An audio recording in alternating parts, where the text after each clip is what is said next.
Hello and welcome back to this video series on the Web Traffic Blueprint. Now I have to tell you that most of the videos in this series will be showing you how to create laser targeted traffic to your site. By that I mean bringing people with money to your message. Now when you have a mailing list, you're kind of able to reverse that process and be able to take your message to the people. In this video you're going to learn about the phrase, the money is in the list. The list referred to here is your mailing list. You can create and grow your mailing list with an autoresponder. An autoresponder is a piece of software or a service that generally, when someone puts their name and email address in a designated space or boxes in order to retrieve something, they are automatically responded to with the information or download based on the configuration of the autoresponder. You can do an online search for autoresponders and come up with several to select from, both paid and free services. Now keep this in mind, the phrase "you get what you pay for" was never so true than when referring to autoresponders.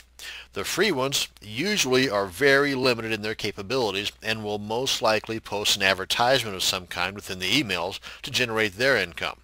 Now this is not knocking the free services at all, it's just that for our purposes of wanting to generate long-term traffic, using a free autoresponder is not even an option, so just get that thought out of your head. It makes you look a little on the cheap side of things and inexperienced. You only get one shot at a first impression. There are several quality autoresponder services, and I've been using Aweber for a few years now, so naturally they're the ones that I'm going to recommend. Now a couple other ones to keep in mind are called GetResponse, Email Aces, and Autoresponse Plus. These are just a few of the other ones, but you should do your homework before choosing your autoresponder. This could very well be one of the most important income generating tools in your online marketing toolbox. Or you can just go with one that I use. It's totally up to you. Now, of course, you can also ask some of your friends, do a Twitter, whatever. A couple of things you will want in your autoresponder is, one, unlimited autoresponders, or mailings as they're also called, because you will need a separate one for each product or campaign that you have. And another thing is you'll want to be able to have a personalization feature. This adds the name or some kind of a tag, among other things, of the person receiving the response to the mailing without you having to type it in for each and every one. This is going to come in really handy when you get more than one or two people that you're emailing to. Whenever you get your list up around, say 1,000 or in some cases 70 or 100,000, this is just not even it's a no-brainer. So you want to have those personalization features in there as well. Now this is an email name capture form in its most basic sense. There's two boxes, one for the name, and it doesn't matter if it's the first and last or the first or whatever, ideally the real name, and then an email address, and here ideally their primary email address. And again, you can put verbiage in here requesting just that information. So what I suggest is after you've gone over this video, do some surfing on your own, especially if you've never come across one before. In other words, you're just brand new to this thing we call online marketing. Do some surfing around. Check out other people's what they call squeeze pages or other people's name email capture forms. See how they've got theirs structured. See what carrot they're offering, if you will. What enticement are they providing you for you to be able to put your name and email address in here. A great example are these giveaways that pop up left and right throughout the year, where by you simply providing your name and email address, you're able to then download this free product, which in most cases has some value. It's just that to the giver of that free product, the value is getting your name and email address. Mainly because then they are able to, as I had mentioned earlier, send you the message rather than trying to get you to come to them. And there's, again, as we're going to be talking about further on in this video series, that's going to be the gist of most traffic generation tools, is to bring the people to the message, is to bring the people to your website. With an email list, you're able to do just the opposite. You've already got their name, you've already got the people, they're just hanging around waiting for you to send them a message. And that's what this email capture form does.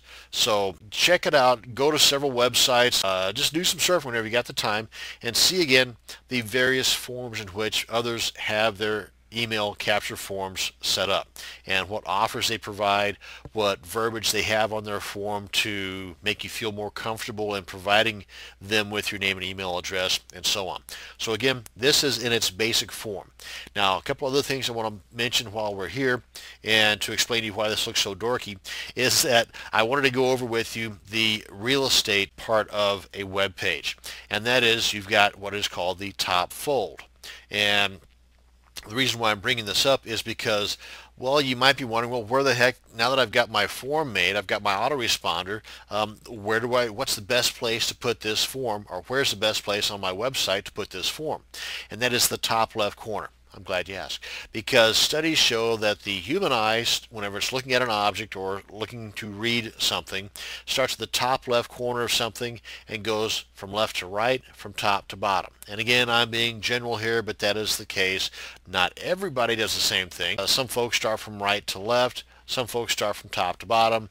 It's just, sometimes it's cultural related. Sometimes it's just the fact that that's how people are, they like to get to the end of the story first. I don't know. But anyway, for the most part, my suggestion is, and most people's suggestion will be, top left corner of the web page or blog is where your email capture form should be.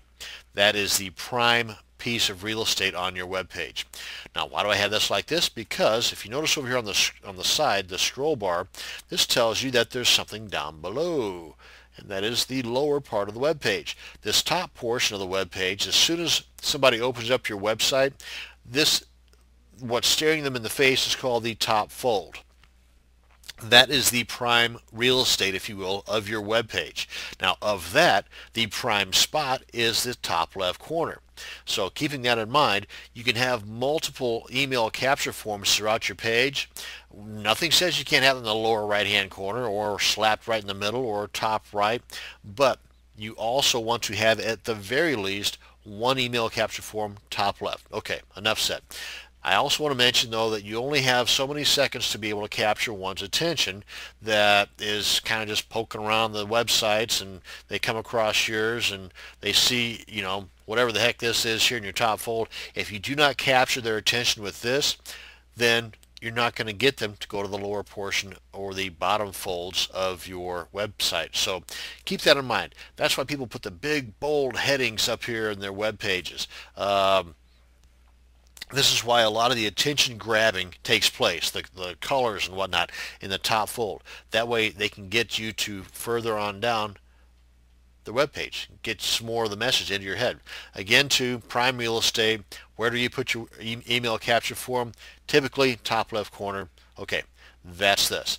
Now the next step, let's go ahead, now that you know kind of sort of what a email capture form is, and after you do a little bit of research on your own, checking out some of those giveaways and whatnot to learn more about other people's ideas of email capture forms and what they offer to get your name and email address, so you can then emulate that and put it into your email capture form.